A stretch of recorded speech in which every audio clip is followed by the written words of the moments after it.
Hello, and you're listening to Polemics Report for December 7, 2018. This is your host, JD Hall. This is the program we hope will be glorifying to God, convicting to sinners, and edifying to the saints.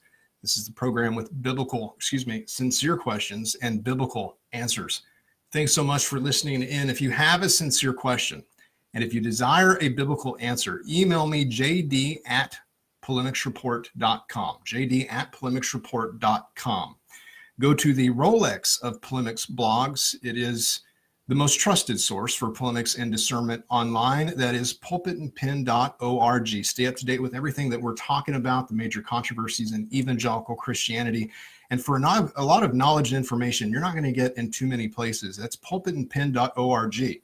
If you're listening to this program, you're listening on the Bible Thumping Wingnut Network, unless you're live, and you could be watching on Facebook Live. But after that, if you're listening to a podcast, if you're listening to the audio version of this, you're listening on the Bible Thumping Wingnut podcast network. We appreciate them. Check them out, the Bible Thumping Wingnut. You can go to their Facebook group, the Wingnut Wall, or you can join our our Facebook group, Pulpit Bunker. The Pulpit Bunker on Facebook. Two different groups of people, but they're both good. And you don't have to join one or the other. You can actually join both. Wouldn't that be great? You can support us on Patreon, by the way, $5.95 a month, $34.95 a month, or $49.95 a month. I woke up yesterday morning with the internet set on fire because of a tweet from the Pulpit and Pen Twitter account 2 weeks ago. And I got engaged in a conversation with a number of people who were very upset at me at 4 o'clock in the morning. And then at 5 o'clock in the morning or so, 5:30, something like that, I discovered that we had a tragic loss and picked up to go take care of that issue for a few days now. And I've just now got back into the office. And so I want to say a special thanks to the admins of Pulpit and Pen, to our editor, to our copywriters, and to the contributors who keep things going at Pulpit and Pen, even though I can't be there with you. I appreciate all of you so much for continuing the work of polemics and discernment. We are to train the powers of our discernment with constant practice so that we might be skilled in the word of righteousness. We're not just to determine the difference between right and wrong, Spurgeon said, but between the difference between right and almost right. And I think there are a lot of people out in evangelicalism that have no idea the difference between right and almost right. We might get to that topic tonight. We're going to discuss two different things. First of all, what set the internet on fire, which is a tweet made to one Jackie Hill Perry, and another topic that is probably not as great or sensational an issue as the former, but that is the question as to whether or not Jews and Christians worship the same God. Do Jews and do Christians worship the same God? This issue has been brought to the forefront of so many minds because John MacArthur's conversation with Ben Shapiro on the Ben Shapiro program. I listened to that Sunday evening. It's how I finished my day. People from church were texting me to ask me if I had listened after church or at some point in the afternoon or evening. And they said it was really good. Folks in the Pulpit Bunker said it was really good. And I thought to myself, I hope so. I hope so. I hope that John MacArthur makes it abundantly clear the difference between Judaism and Christianity. As much heat is on Dr. MacArthur because of the Dallas Statement on social justice in the gospel, and because of the heat put on him from so many different places, even some people in the so-called discernment world. I hope that he doesn't give them another reason to attack him. And surely they will if he doesn't explain to Shapiro the difference between what Shapiro believes and what Christians believe. And so I listened Sunday afternoon with much fear and trepidation. Is Dr. MacArthur going to say it? I had no fear that he really wouldn't say it. I had fear that they would cut it out in the production, that they wouldn't allow it to air, that it might be a truncated conversation. They might take out certain aspects. I was driving across the prairie listening to John MacArthur on the Ben Shapiro show, and I literally wept. I was weeping because I listen to Ben Shapiro almost every podcast that he does when he's not on some kind of Jewish sabbatical. And I appreciate so much of what Shapiro has to say. He's part of the intellectual dark web, so to speak. And you know what? I find a certain level of affinity with those who are told that they can't say what they're saying, but they say it anyway. And so I love Shapiro for that reason, even though I disagree with him dramatically on issues of religion and some issues relating to politics. I love Dr. MacArthur. I couldn't believe that the worlds were colliding. I recognize the influence of Ben Shapiro having the largest and most quickly growing conservative podcast in the nation. And John MacArthur, who in my household is a household name, but believe it or not, in most households, he's really not a household name. How this man was able to be on the Ben Shapiro program to preach a pure and undefiled gospel that was by grace through faith in Jesus Christ. And I'm driving down the prairie, across the prairie, listening to, in my pickup truck, John MacArthur explain the gospel of Jesus Christ to Shapiro. And I literally wept. I cried. And I'm not that emotional a guy, believe it or not. I'm not known for my emotion exactly. I mean, I stabbed a deer, a living, breathing deer, through the heart with my buck knife a couple weeks ago. I'd shot it, it wasn't dead. And I walked up and I stabbed it with it looking at me like, why are you stabbing me? And I didn't cry. I'm not emotional typically, but it was something that I wanted to hear so badly. You cannot be saved by your good works. You can't be saved by your good deeds. You have to be saved by the grace that is given to you by God through the gift of his son, Jesus Christ, and is received by faith. And that's what I heard from John MacArthur. And believe it or not, that's all I heard from John MacArthur. And then imagine my surprise when a few days later, I hear the criticism develop from, say, for example, Joel McDermott, who was a theonomist a few years ago, and now apparently has completely discounted it. I've written about that. I don't want to go on and on about Joel McDermott continually, but that man's doctrine changes as quickly as the wind blows. And I see hyper-Calvinists attacking MacArthur for this and that, and I see some what I perceive to be genuine criticisms. By the way, even on Sunday evening after I listened to it, I texted back a church member who asked me he said, give me your thoughts when you listen to it. And I had a disagreement with MacArthur towards the beginning of the podcast, not theologically, but I had a disagreement with MacArthur on how theology should be applied to our understanding of the American Revolution. MacArthur, I think, would hold that it was not biblical to revolt against Great Britain because Christians shouldn't revolt against the governing authorities. I disagreed. I recognized the disagreement while I was listening to some extent. Like I recognized that I disagreed with this. I texted my church member and said I would disagree on this point. Not on the theology of it. I think the question is, were American colonists Americans or were they British? And if you were to ask the American colonists, they of course would tell you that they are not British because of the lack of representation. You know, that whole taxation, no taxation without representation thing? They would consider themselves not really Americans, actually. They would consider themselves Virginians or Marylanders. They considered themselves of Connecticut, of the Commonwealth of Virginia. And so when their government, in which they had representation, when their government said go to war, they picked up arms against what they perceived to be a foreign occupying force.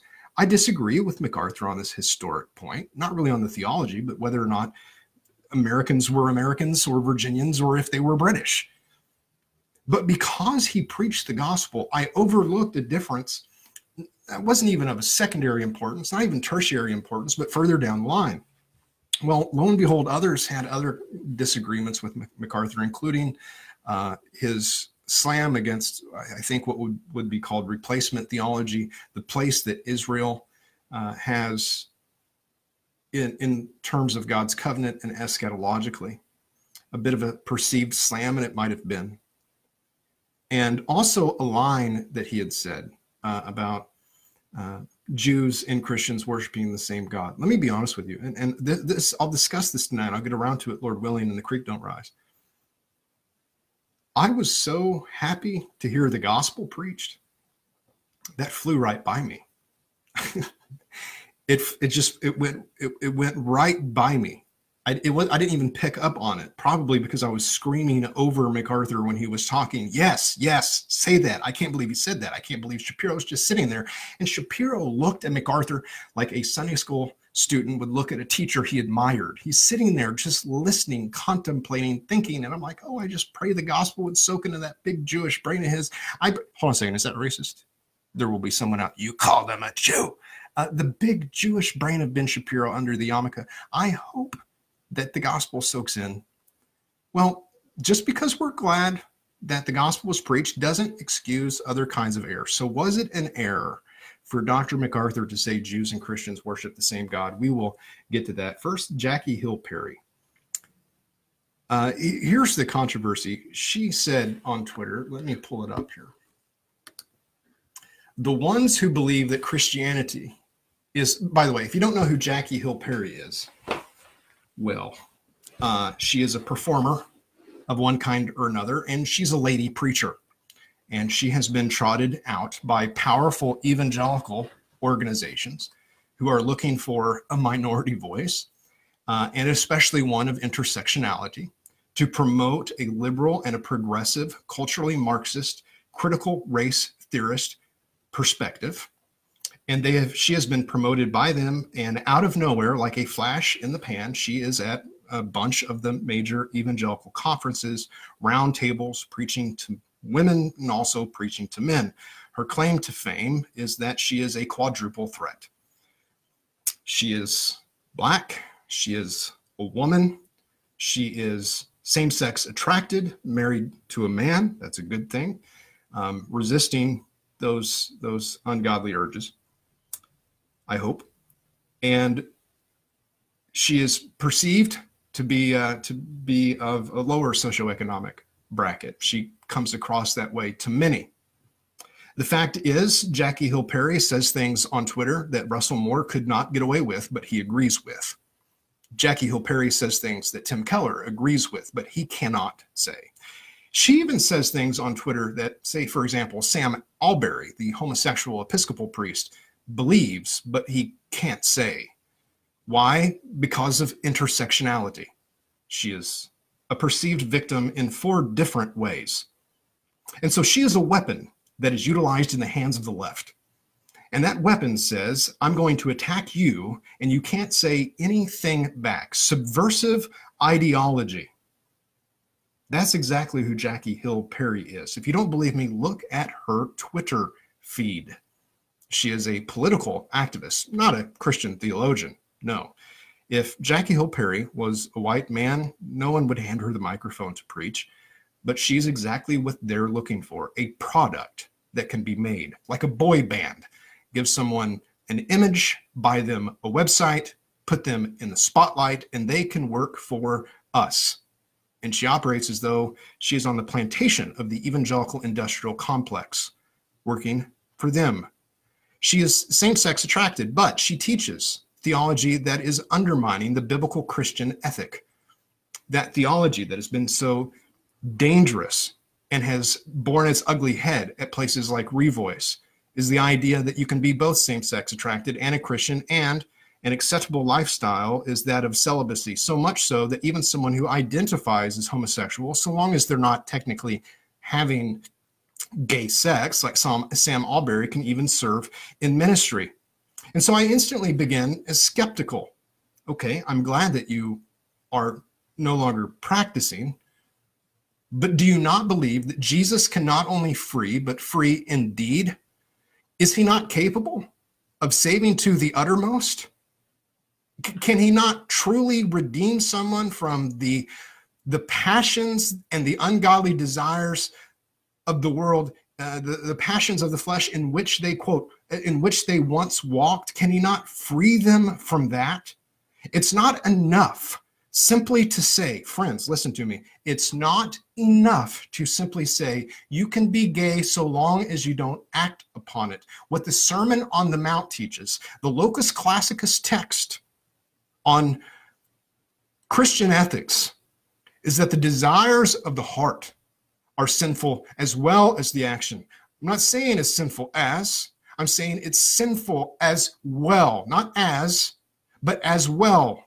In other words, you've committed adultery in your heart if you've lusted after a woman, but it's not to say that adultery of the heart is the same as adultery of the flesh, but it is sin. It is sin. To say that same-sex attraction in and of itself isn't sin is to undermine the entire mission of the Christian church, because it preaches a gospel that cannot fully save, a spirit who cannot fully sanctify. Furthermore, Jackie Hill Perry is an activist of a very strong type for the subversive, dangerous ideologies that are invading intentionally evangelicalism through institutions that are paid for and run by men like James Riotti and George Soros. What I want you to understand is in the 1940s, 50s, 60s, 70s, powerful forces intentionally took over certain aspects of American evangelicalism called the mainline denominations. They infiltrated these churches, some of whom at the time were still preaching the gospel, and turned them into nothing but social justice centers, man-centered religion. And now they're nothing but clubs to do good things. Go look at a website of the United Methodist Church or the ELCA. They've got soup kitchens. They've got illegal immigration sanctuaries, but no gospel. And people now act like you're a conspiracy theorist when you say, listen, what's happening is powerful leftist and progressive forces are intentionally trying to infiltrate and to take over the most important voting bloc for conservatives in the history of the United States, in the history of modern conservatism, at least in the 20th and 21st century, to get them to change their vote. We're not the ones being political. They are. It's the same thing that is provedly happened in the middle of the 20th century. The same thing now. Jackie Hill Perry is a part of that. She doesn't focus on the gospel. She focuses on changing culture. She's what you call a social justice warrior. So she says on Twitter, the ones who believe that Christianity is the white man's religion have, just a second, have actually believed the white man's narrative. Let me stop here before I get to the rest of the tweet and ask the question. Who is she talking about? Now, if you believe, listen, let me back up for a moment. If you sign the Dallas Statement on, or agree with it, the Dallas Statement on social justice and the gospel, you recognize from looking at the Twitter feed of Jackie Hill Perry that she is one of those pushing identically what the Dallas Statement says is dangerous. There's no two ways about it. It is an ideology that adds to the work of the gospel, works of the law. Furthermore, social justice, as this woman preaches it, isn't even justice. It's social injustice. They don't really care about saving babies. They don't care about punishing murderers to the point of death. They don't really care about justice. They've just renamed mercy justice. As Ian Paisley said, they've turned the church into a social justice center. How'd that quotation go? They've turned the church into a social justice center that cares more about getting the prodigal son a hotel in the land far away rather than having him return home to his father. But let me ask the question and answer it if you're one of my critics. Who are the ones who believe that Christianity is the white man's religion? Now, if you hate my ever-loving guts, if you're one of the people, for example, I saved this screenshot, I think, John Ryan Riley. This was sent to me. He said, just to add one more log to the dumpster fire, which is what they're doing. They're lemmings. They're jumping on. If you're still supporting Pulpit and Pen in any way, I'm going to start questioning you. Dun, dun, dun. If you think they're Christians, you're wrong.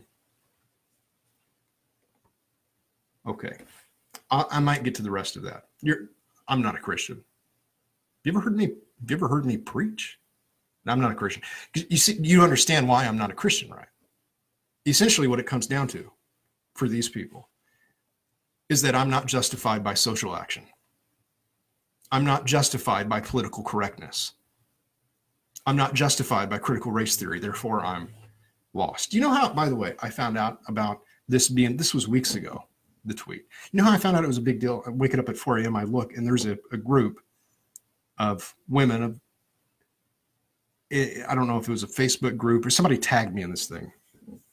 And this woman's named Chiquita or Burrita or Banana Fana Fofita, something, I don't remember, something weird.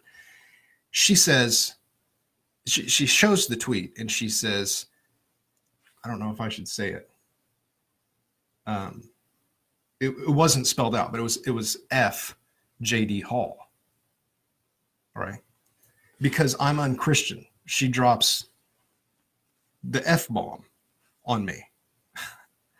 like everyone's liking the status and condemning me. And I'm going, okay, what? The F word is totally cool. But what I did was below, beyond the pale. If you're one of those people, if you're John Ryan Riley, take a breather. Take a breather from condemning me for a moment and ask yourself the question, who are the ones who believe that Christianity is the white man's religion? Can you give some names? Can you name any? Who are their names? And I see someone in that thread early in the morning say, I wonder if he knows that the person who carried Jesus' cross is black. I wonder if he knows that Jesus is black. And I'm going, yeah, I've preached that I don't know how many times. I pointed out that Simon of Cyrene was black. And someone else says, I wonder if he knows that the first missionaries were black. Well, yes, the first missionaries to go to Antioch in Syria were from Cyrene, and they were black. I've preached this. I'm the one that has preached, not the only one, clearly, but have demonstrated that Moses married a Cushite, and Cushites were really black. Like when the scripture says, can a leopard change its spots or an Ethiopian its skin? It says Cushite, really. It's a black woman or a black person. I've preached this. Moses was in an interracial relationship. I have, through the words preached behind the pulpit and behind this microphone and in the blog, have demonstrated that true racism, not your fake, fraudulent, outrage culture, faux critical race theory, trigger word, safe place racism, not your baloney race. True racism, where you really think you're better than someone else because of the color of your skin, is ungodly and awful. Because what Jesus is doing is he's bringing people back together from every tribe, tongue, and nation. Now, if you're sitting in my church, if you're one of our church members, you know that I've preached this. You've heard it over and over and over again. The last curse of the fall of man in sin, the last curse of sin, is delved out at the Tower of Babel, and mankind, who's one race, one people, one language, because of sin, becomes separated. And on the day of Pentecost, that separation symbolically crumbles as you have people from 16 different languages in Jerusalem on the day of Pentecost, and they hear the gospel preached in their own tongue, and they're brought back together. The gospel is bringing people together, black, red, yellow, white, under the banner of the cross of Christ. We speak one language, and it's gospel. Here's why my heart breaks for what's happening.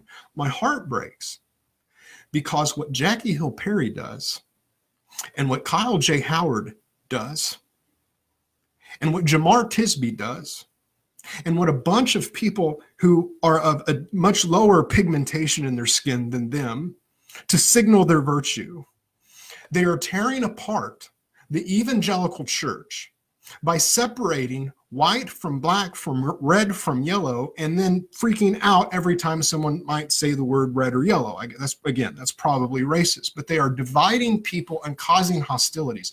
Do you understand why? We have gone to great pains to explain to you that what's happening is cultural Marxism of the Frankfurt School. It is designed to divide, to cause racial disharmony, to set and pit ethnic groups against one another, to overthrow current and existent supposed power structures, to change Western civilization, which has exported Christianity to the world, has promoted and undergirded a belief in individual liberty and civil rights. That's Western civilization. That's not Eastern civilization. The concept of civil liberties, the concept that every person is made in the image of God and therefore has rights endowed to them by a creator that include the freedom of religion and the freedom of press and the freedom of assembly. That idea comes from Western civilization. That is trying to be undermined dramatically. And if you listen to these people, they'll talk about, well, there's no Western Christianity. There's Eastern Christian. There's not. Listen, historically, we see the line of authentic Christianity come through the Middle East and Israel, obviously, through the nation of Israel. We see it prominent in places like Northern Africa during the time of Augustine.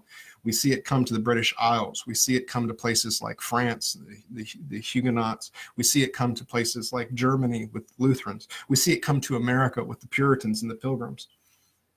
But no one that I know is arguing that Christianity is a white man's religion, except for the men in the jail who are Aryans, who I do Bible study with, who I try to talk out of that and explain to them that their racism is offensive to God. With the exception of very few people, I don't see white people argue that Christianity belongs to white men. This is what you call a straw man. Now, Carl Truman couldn't get away with such a straw man. D.A. Carson couldn't get away with such a ridiculous, stupid straw man. Any of the highfalutin evangelicals that promote Jackie Hill Perry, Russell Moore, he couldn't get away with such a ridiculous, stupid straw man argument. Like I'm asking you now, you're a critic, put in the thread, who are the people who say that Christianity is the exclusive property of white people? No one. Now, what I think this may stem to is a discussion about master's college, probably, and whether or not there's enough diversity, ethnic diversity in their theology textbooks, as people are throwing a fit about there's not enough black theologians. Listen, I don't think there's enough hillbilly theologians on the shelf at the Grace bookstore. I don't know very many hillbilly theologians, but I want some that look just like me. The fact is, there is a disproportionate number of important theologians. I'm trying to describe or decide which word to use there. To prominent theologians, impactful theologians. There's a disproportionate number from France. There's a disproportionate number from Germany. There's a disproportionate number from Great Britain, for sure. There's a disproportionate number from America. But just because you look on the bookshelf behind me, which you can't see, or this bookshelf, or I'm surrounded by bookshelves, and you don't see the number of books corresponding directly with the ethnic makeup of the United States or of the world. Let's say the world. There's 1 billion Indians on the planet, a little more than that. I don't know that I have any theology books from Indians. I don't know that I do. That's not implying that I think Christianity is a white man's religion. That implies that there is a lot of gospel work left to do in India. Do you understand the difference? That's what makes Jackie Hill Perry in her statement so problematic. The ones who believe that Christianity is the white man's religion have actually believed the white man's narrative. Oh, so now you're lumping all white people in together. The white man's narrative. Now, what if I did that about black people? What if I said all African Americans smell, or all Native Americans smoke dope, or all white Americans smoke crack? What if I made a blanket statement about any ethnicity? I would be, well, like I'm treated now, I'd be, I can't say, I would be hung for that, like tarred and feathered.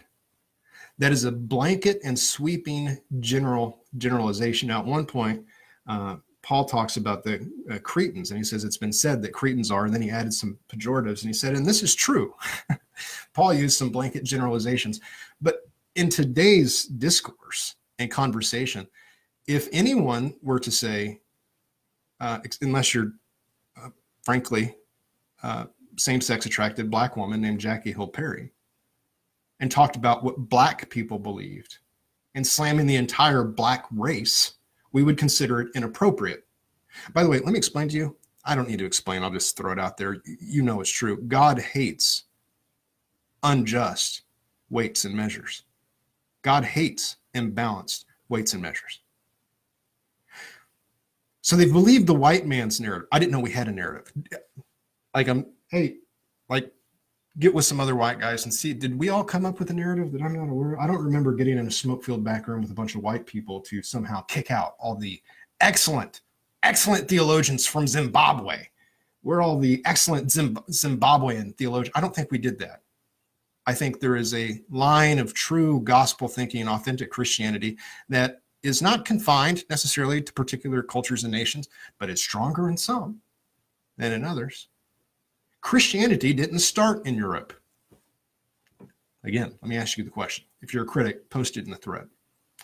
Are you aware of anyone who says Christianity started in Europe? A single person. If you know anyone who thinks Christianity started in Europe, put their name in there so we can make fun of them. Nor did all black folk get introduced to Jesus for the first time on a plantation. Most black people I've met, all black people I've met are not on a plantation.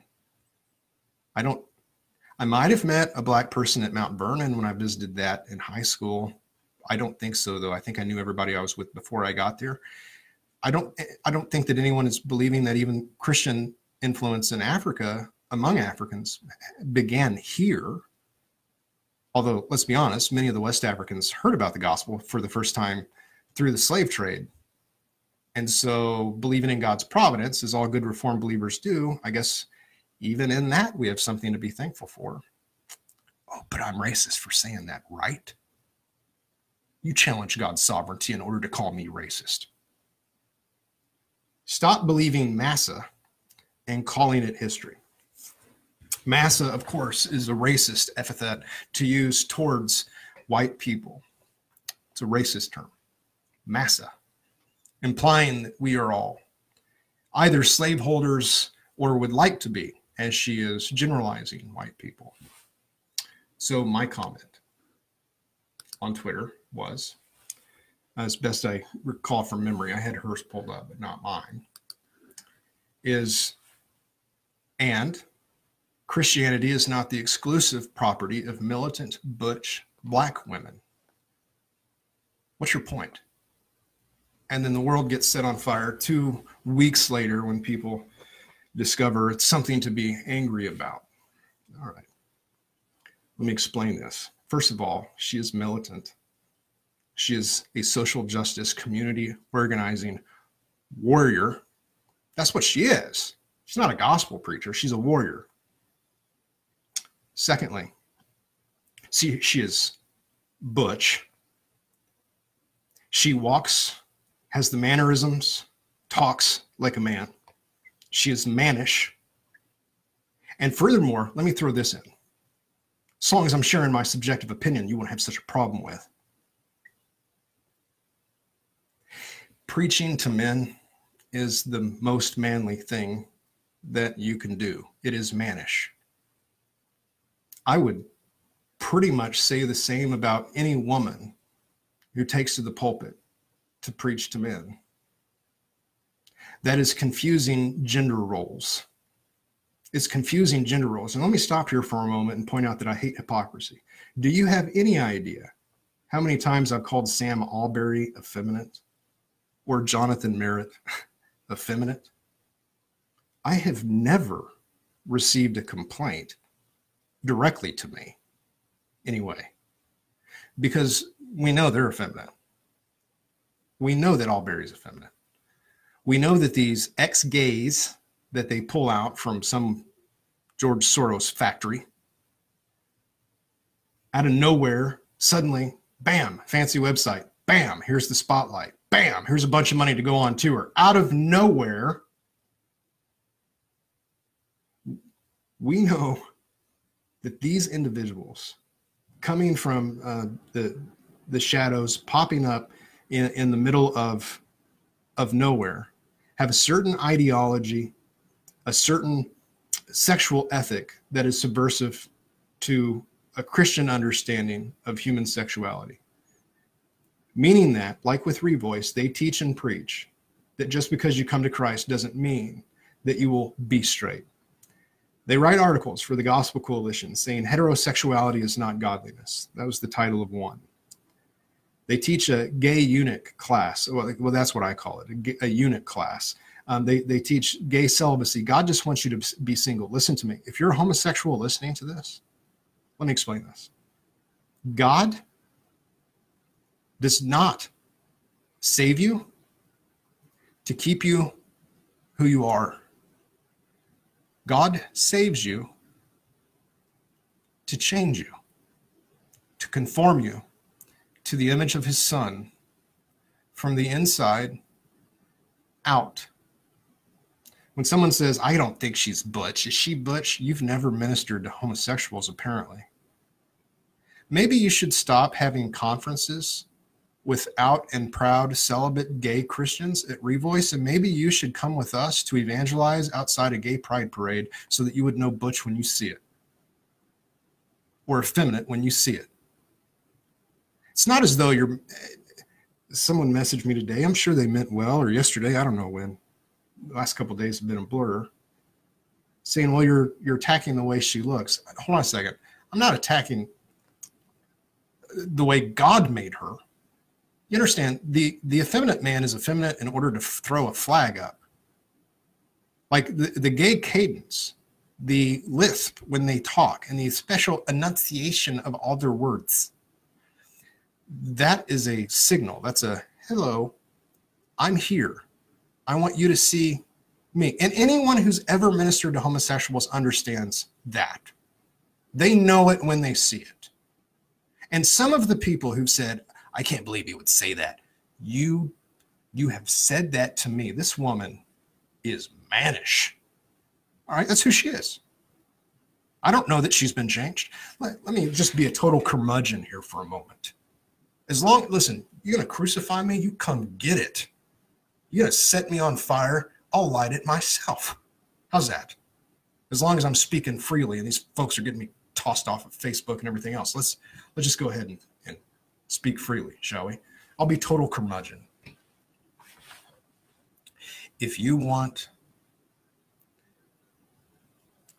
to trot out someone, to tell their testimony about how God has saved them from homosexuality, that's wonderful. It's commendable.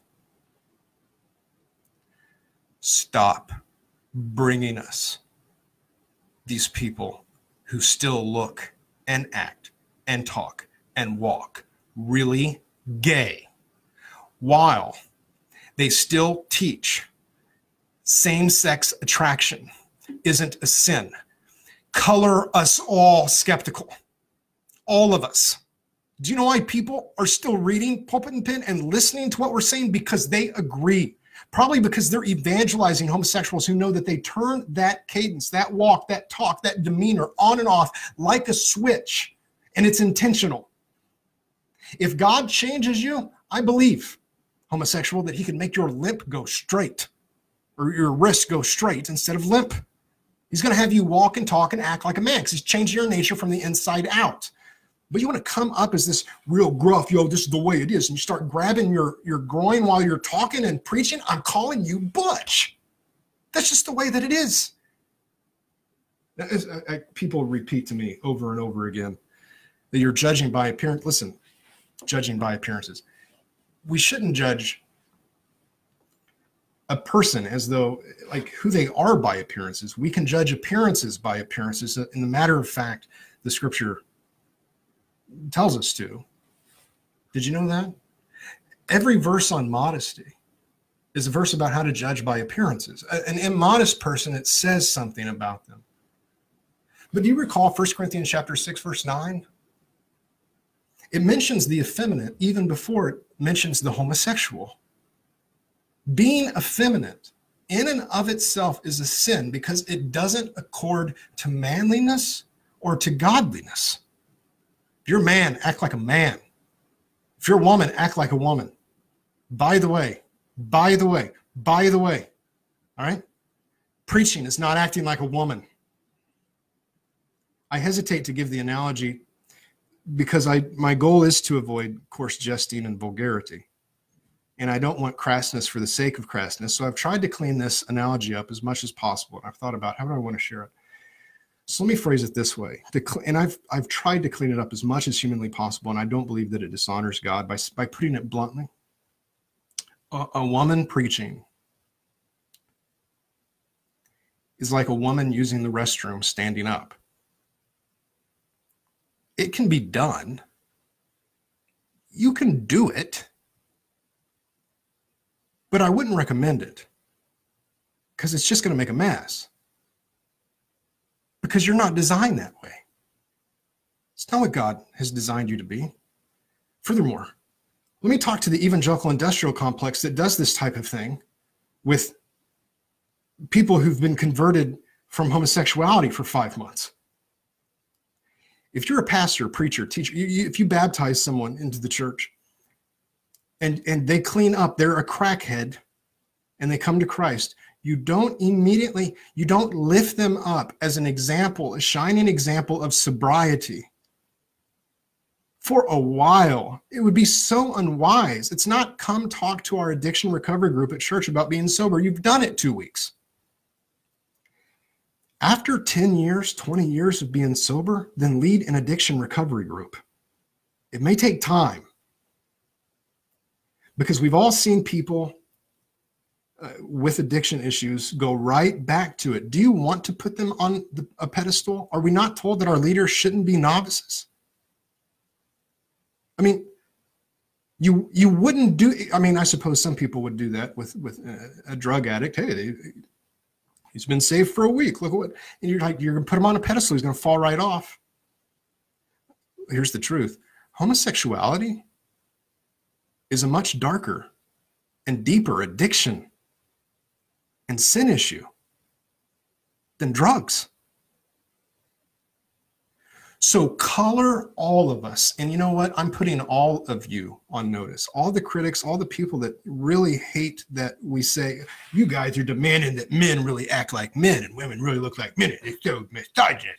We're putting all of you on notice with the gay Christian same-sex attraction thing. Ultimately, at the end of the day, we may not all be on social media, but there's more of us than there is of you. And true and authentic Christians are sick and tired of you having these same-sex attracted mascots teaching subversive theology on human sexuality who still look and act gay. So bring me a man and bring me a woman who've been redeemed for a long enough period of time from their homosexuality that there's no longer any stench of that on them, even in their appearance, who God has changed by the power of his Spirit from the inside out.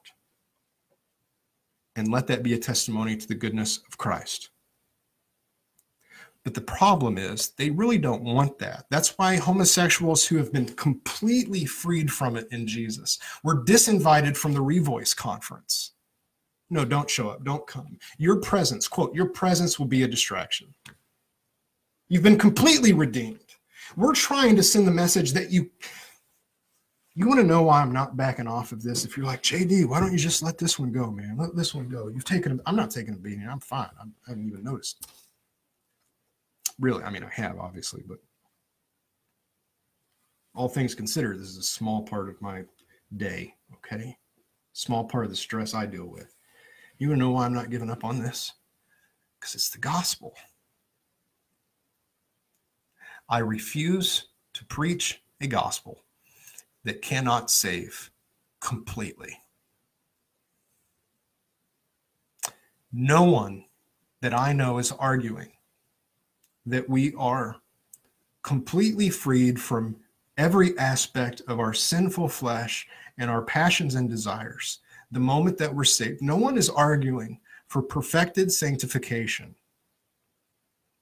What we are arguing is that the hope of the Holy Spirit in our life, once we've been converted, is that he completely frees us. Even in our interactions, our conversations, in our mannerisms, in the way we walk and talk, if I can't preach a gospel of complete freedom in Christ, I can't preach a gospel at all. But I can preach the gospel. The reason this is subversive is because it's teaching, listen, with other sins, you'll probably completely overcome it. You'll no longer want to be a murderer. You'll no longer want to be a thief. You don't identify as a thief and a murderer. But with this sin, it's our pet. This sin, homosexuality, where the world wants us to bend, where the world wants us to break, where we feel all the pressure on the topic of homosexuality. On this particular sin, we can, well, you may just have to live with that. We don't really want to be, we don't want to be impractical. We don't want to be unreasonable and just assume God's going to free people. You're probably going to have to live with it forever. You need to be. Tell you what, why don't you be a gay Anglican priest like Sam Albury and just live with it? I don't want that gospel. If that's your gospel, you can have it. That's not the one I preach. I don't want it. Oh, I also said that she was a black woman, and then that made people mad as well. That made people really mad as well. Keep in mind, the reason I pointed that out is because her comment is, it's not a white man's religion, massa. And I'm like, it's not the religion of someone who looks and acts just like you either. We all know this. And then I asked the question, what's the point? What is your point? And so I know people have said, you've missed her point. Her point is, it's not anybody's gospel in particular. And I'm saying, okay, well, I mean, you lump in the whole white race and claim that there's a white conspiracy to co-opt Christianity. By the way, for everyone who is, should I say it? Yeah. For everyone who's been brought to faith in part by the preaching of a white person, you're welcome. I wonder how many are down the line of Jackie Hill Perry's salvation. And you know what? I guarantee you that in my salvation, there's some black men and women who probably carried it from Northern Africa to some place that they've never been before. That God, to my Scottish Presbyterian forebears, and down the line, it came to me. What we're saying on this side of the aisle is be colorblind. Stop it. Now, the point of the outrage, or the point of the tweet, was in part to cause the outrage. And so what were you trying to do? Trying to get people mad, because when they get mad, they start thinking. Right? I mean, they go to a place where they stop thinking. But eventually, I mean, it's talked about enough. They think things through. That's the point. So the point is, if you're saying it's wrong to demonstrate, like to focus on her race or her gender and whatever, wouldn't it likewise be unfruitful or even wrong for her to focus on race? I wouldn't have done it had she done it. I'm not trying to say that my wrong is made right by her wrong. What I'm saying is what I did wasn't wrong, because A, it was truthful. I'm answering the full according to their folly. So everyone having a hissy fit about this, how dare you say that? That's awful. That's shameful. How dare you say it? I'm answering the full according to their folly. And you recognize that it's folly because you hate my guts for saying it. Don't hate the one answering the full according to their folly. Have a problem with the fool, not the one answering the fool.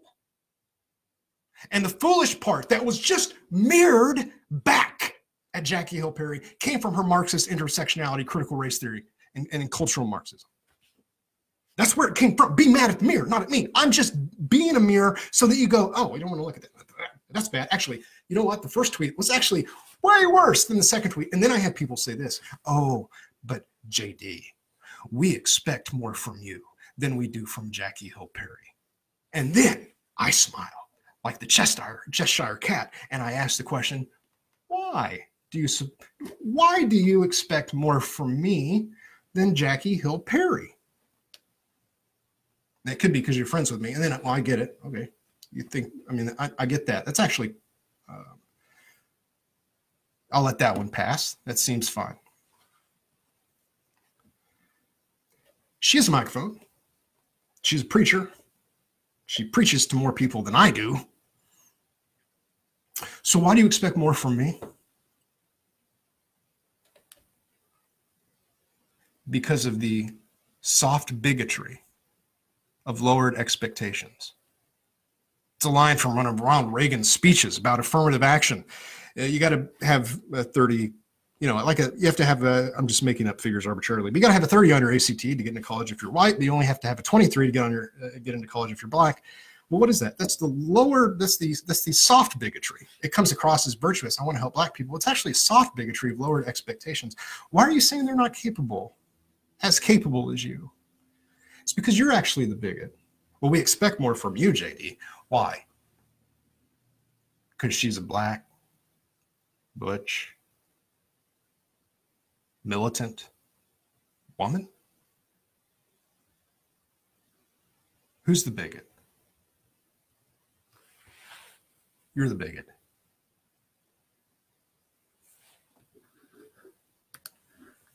Anyways, John, Ryan, Riley, before you can say, oh, he says, I wanted to point out, I share no kinship whatsoever with the men involved at PNP. They are disgusting, vile slanderers of God's people. Racist liars, don't lie. There is no reason to support them and follow and likes. These men are worse than the typical Osteen or Myers. Worse. These men have destroyed lives, claiming to be doing so in the name of God. They don't know God. How can you judge them? And then lots and lots of just really mean invectives. And he says, I assure you, I've spent a couple years conversing with J.D. Hall, trying to divert him from his wicked path. I just wanted to demonstrate, I have no idea who that individual is. I'm not saying I've never talked to him. I'm sure at some point we've had a conversation. I mean, I'm not sure, probably. I'm definitely not calling him a liar. I don't know who you are. I've got no idea. Don't know. But I'm pretty sure the reason why you were upset with me, even though you weren't upset with the person who said F me, is because you expect less out of that woman, probably because of the color of her skin. That's racist. Now, about the outrage machine, people tag my friends. Will you denounce JD now? Will you say that this is bad? Keep trying. Bless your heart, Lyndon Unger. We should just boycott him. Or was it embargo? We just embargo. Let's all agree not to post any more pulpit and pin articles. Let me make it very clear. Every person in every reformed or semi-reformed or one of your little Facebook groups, every single one of you could never share another pulpit and pin post ever again, and it wouldn't make a dent in pulpit and pin. You're firing at us with AK-47s, and we're flying over in F-16s. Ultimately, it makes no difference. But here's why I want to look at those guys who feel the need to say, you're right, that was bad. And I'm like, was it not true? Well, it was true, but did you have to say it? Yeah, somebody's got to. Somebody has to say, this is racist. It is racist to lump all people of one race in together and to use a racial epithet like massa, and to claim that there's a conspiracy and that there are somewhere people claiming that Christianity is just for one ethnicity. I don't know who that is except for maybe the Black Hebrew Israelites. And do they really do that? I don't know exactly. Maybe. Who's the expert on that? Textbook, thesaurus, dictionary, Malone, whatever that guy's name is. Maybe they do. I don't know anybody else that does. Here's the thing. There's a psychology going on, and that is people who are kind of conservatives, like they hold to Orthodox Christianity. Let me put it that way. If you hold to Orthodox Christianity, as many of my critics do, not all of them, but many of them, they get labeled bigot like that, racist like that. You've seen CNN. You know as well as I do. If you were to say something like, maybe there's not systemic injustice, maybe the reason for a higher crime rate among African-American populations in the United States is correlational and causational by the extent of fatherless homes in that community. And there's a direct correspondence between the amount of African-American children raised without dads and those who commit crime. And maybe it's a matter of character. You know that the moment you say that, you will be called racist. You hate that, don't you? Because it doesn't allow you to converse freely.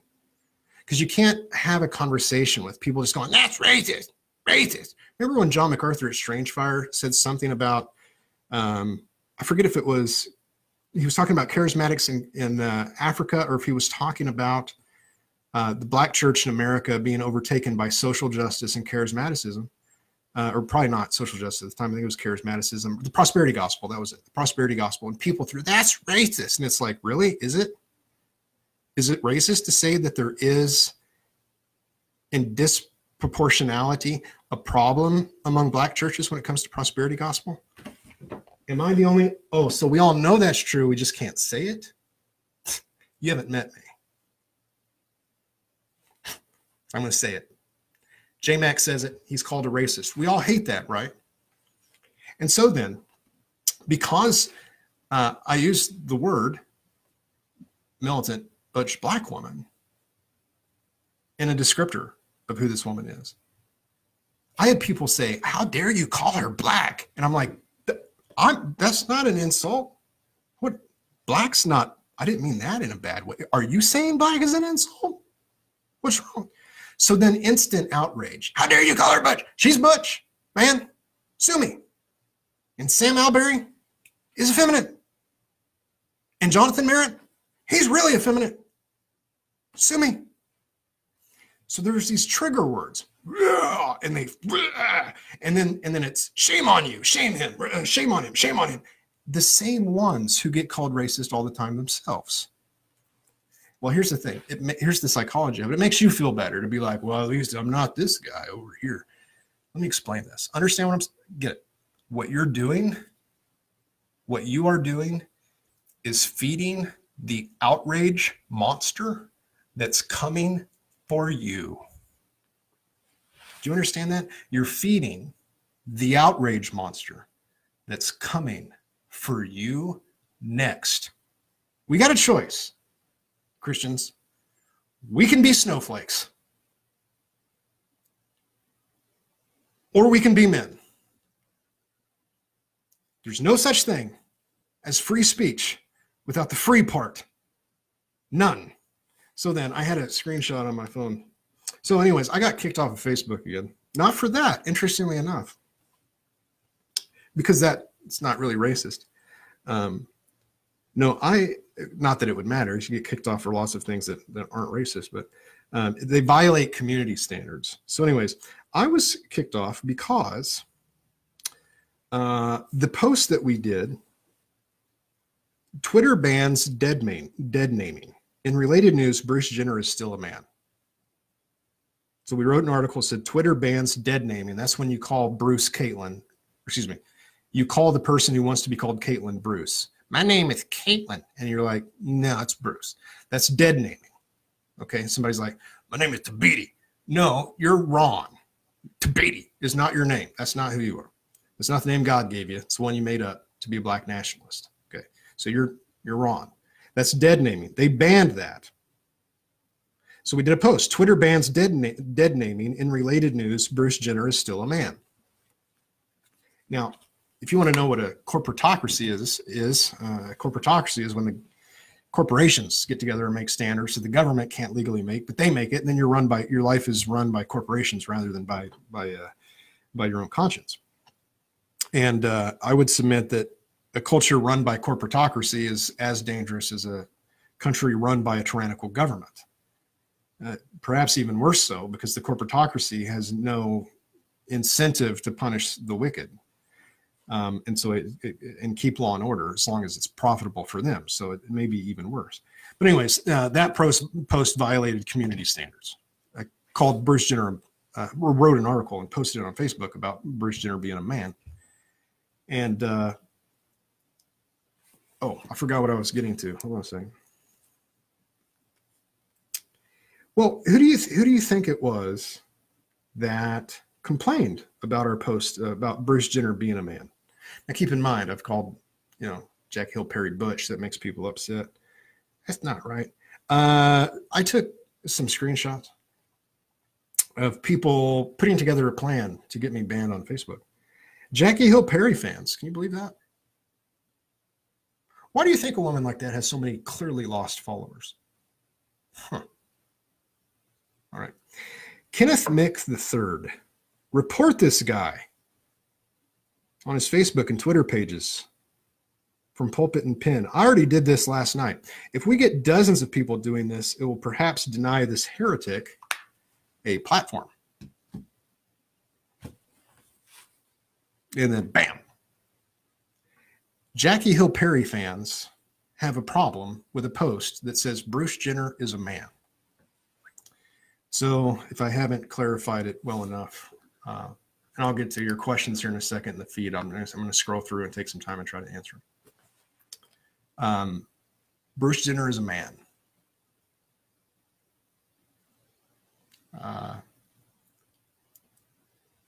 He is Bruce.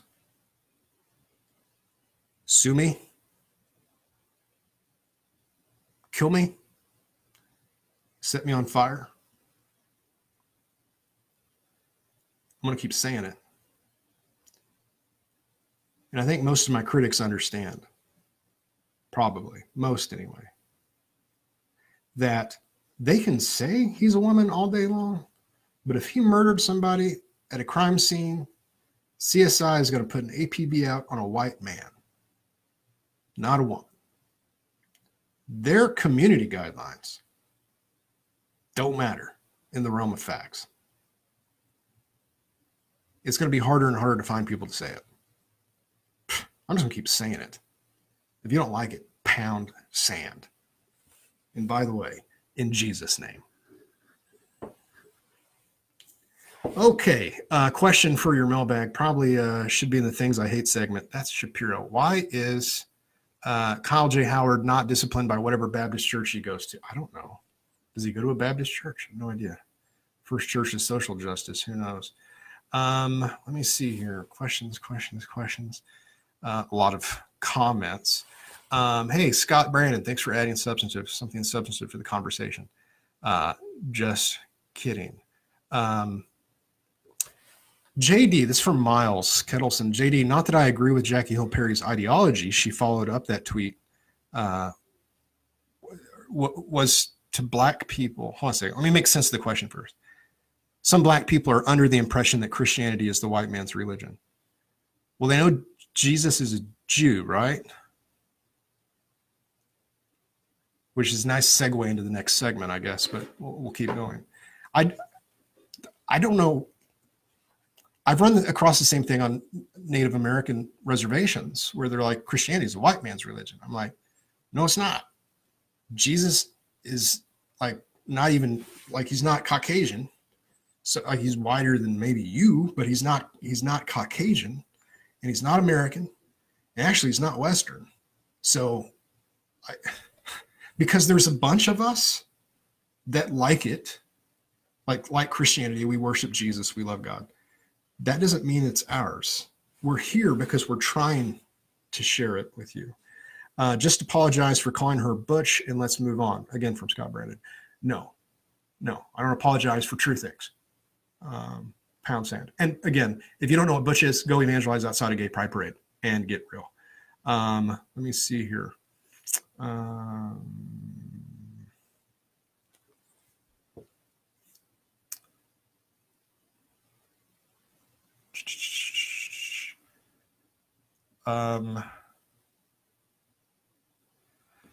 Just a lot of comments. We must not have any questions. Okay, so let's get to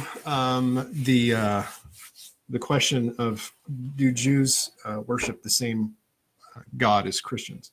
And we're an hour and 4 minutes in. I have things to do, so let me try to answer the question quickly. I was surprised at this question, but not because it shouldn't be asked. The question should be asked, and I applaud everyone for asking the question. It's a fine question. It surprised me again because I missed it, because I was so happy to hear MacArthur preach the gospel. I totally missed it. Do they worship the same God? Let me point some things out here. What I've noticed in various threads, I think I've only been involved in one, maybe two, but I don't know. It gets so confusing. You don't know where you said what and how you said when and who's who. I got pretty heated because I just felt attacked by like 5 or 6 people who were just repeating the same thing over and over again. So you think Jews are saved? You think Jews are saved then? I never thought I'd hear J.D. Hall say he thinks Christians and Jews worship the same God. Okay. I think there might be some high Calvinists and MacArthur critics in general, especially those who hate dispensationalism. And I'm not a dispensationalist. And I'm not a big fan of it. I think that there is a tendency to try to find anything wrong with what John MacArthur said. I'm going to assume that you're equally as excited as I am to hear the gospel on the Shapiro program, and that enough time in your head has gone by to talk about it. So we'll talk about it. First of all, saying that a Jew worships the same God as a Christian is not implying that God accepts their worship. It's not implying that they're worshiping God in spirit and in truth. So here's the simple premise. When it comes to worship, you can make 2 errors. First, the first error is to worship a false god. Odin, Thor, Oprah, you get the point. Zeus, whoever, Mary. You can worship a false god. Or B, you can worship God, the true God, falsely. Okay? So it can be one or the other. You can worship the true God, or you can worship, that would be the good thing. Worship the true God in spirit and in truth. Or you can worship a false God or worship the true God falsely. When you read the Pauline epistles, you aren't left with any other understanding, but Paul believed that the Jews were worshiping the God of Abraham, Isaac, and Jacob. This is why he appeals to this over and over again. Take the book of Hebrews, for example, which is not Pauline, but the entire book is composed under the notion that the readers are worshipers of God, but that they're not worshiping in his fullness, understanding that Jesus is the fulfillment of their festivals, their feasts. He's greater than Moses, greater than angels, greater than Abraham, greater than Hall of Faith, all that. So a couple places I would point to demonstrate that they worship the same God, but that's not saying that they're getting into heaven without Christ. It's not saying that their worship is pleasing to God. The first one is Jesus running across the Samaritan woman. And now the Samaritans were outside of cultic Israel. No Israelite, no Jew would have considered a Samaritan to be a believer in the one true God.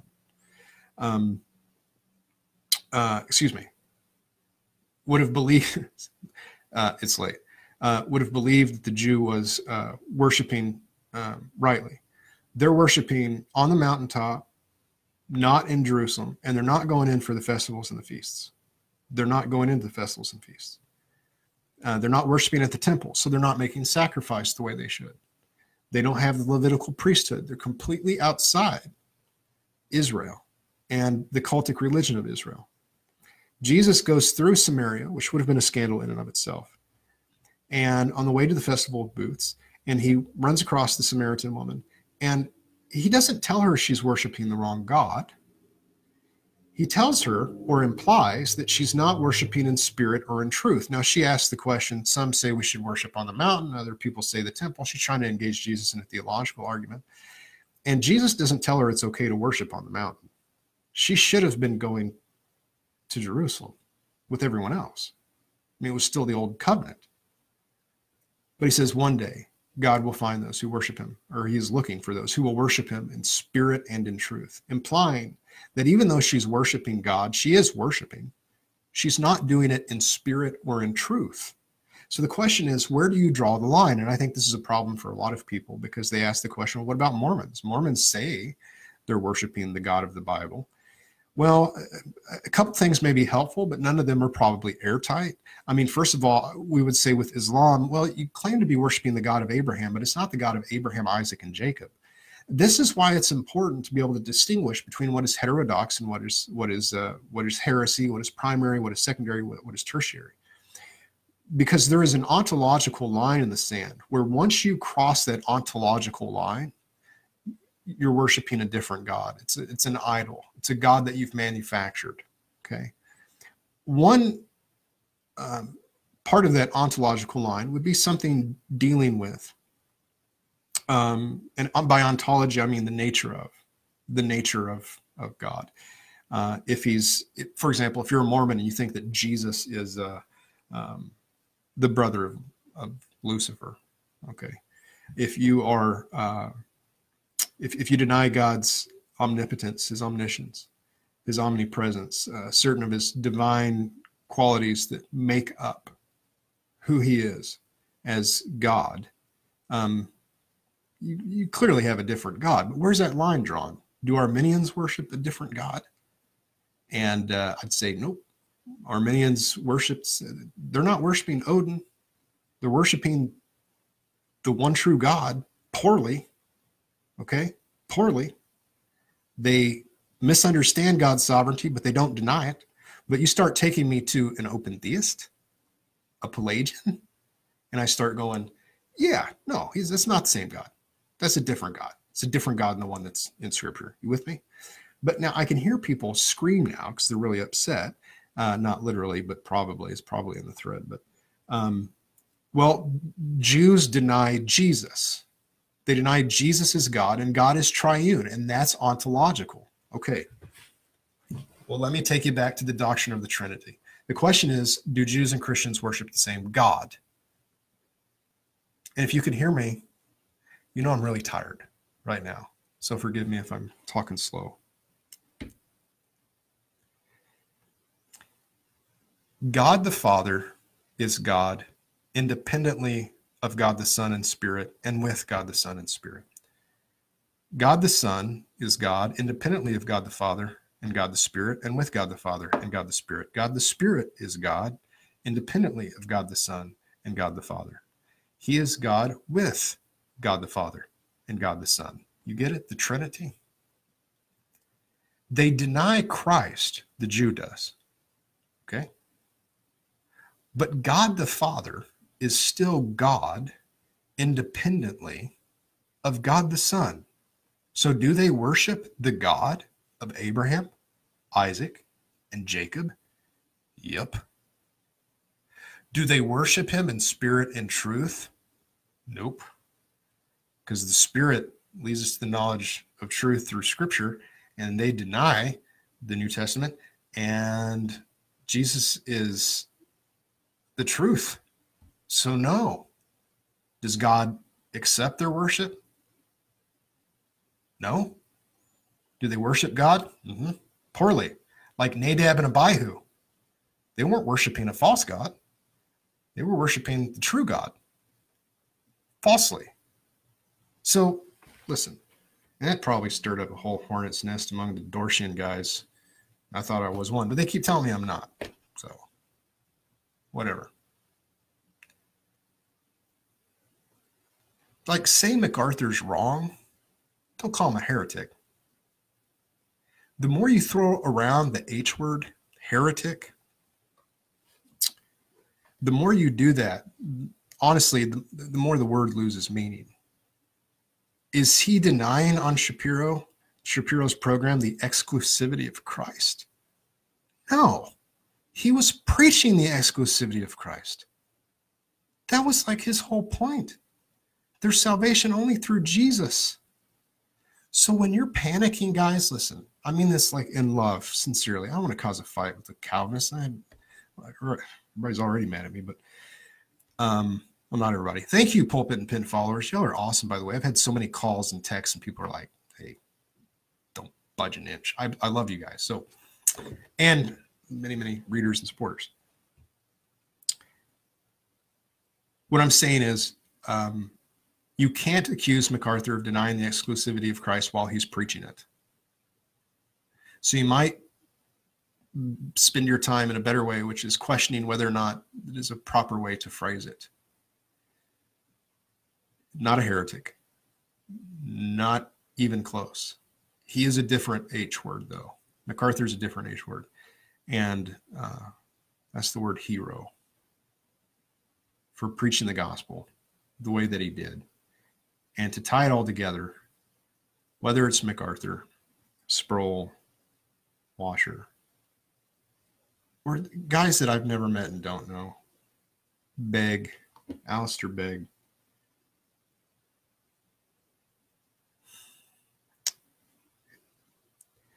a gospel that doesn't completely change a person is no gospel at all. Jesus will, by the power of his Spirit and by the virtue of his blood, save to the uttermost. I hope you hear what I'm saying, not what I'm not saying. Support us on Patreon if you would. Listen on the Bible Thumping Wingnut podcast. They got a bunch of good podcasts. And check us out, pulpitandpen.org. God bless you, everybody. Until next time, as always, Semper Reformanda.